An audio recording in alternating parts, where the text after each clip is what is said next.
Ndugu wa Tanzania, na wasalimu kwa jina la Jamhuri ya Muungano wa Tanzania.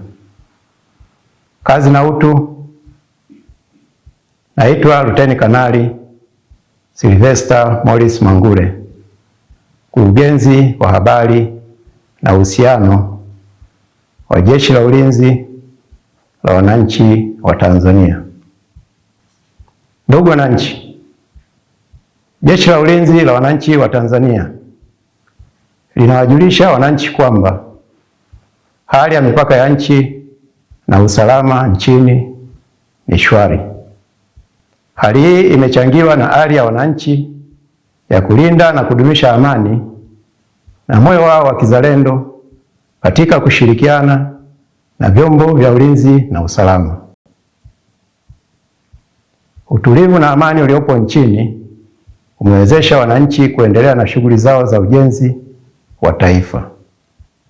Pamoja na uwepo wa hali ya amani na utulivu, kumekuwa na uhamasishaji na upotoshaji unaofanywa na wasioitakia mema nchi yetu, kwa kuwataka wananchi kushiriki kwenye vitendo vya vurugu na uvunjifu wa amani na utulivu nchini. Watu hao wanafanya uhamasishaji na upotoshaji huo kwa kulichafua jeshi kwamba litahusika kuwalinda wafanya vurugu na ghasia hizo. Vitendo hivyo vinaweza kusababisha madhara kwa washiriki na wananchi wengine: uharibifu wa mali, kuvuruga shughuli za wananchi za kila siku, na hatimaye kuharibu uchumi wa nchi. Ndugu wa Tanzania, jeshi linawasihi wananchi kupuuza wito wowote unaohamasisha kushiriki katika vurugu za aina yoyote.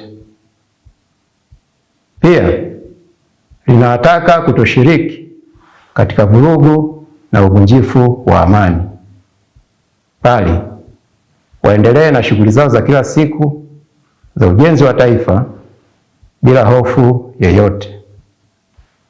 Jeshi halitasita kuchukua hatua stahiki kwa watakaoshiriki katika vurugu na uvunjifu wa amani, kwani ibara ya 147 kifungu kidogo cha pili kwenye mabano ya Katiba ya Jamhuri ya Muungano wa Tanzania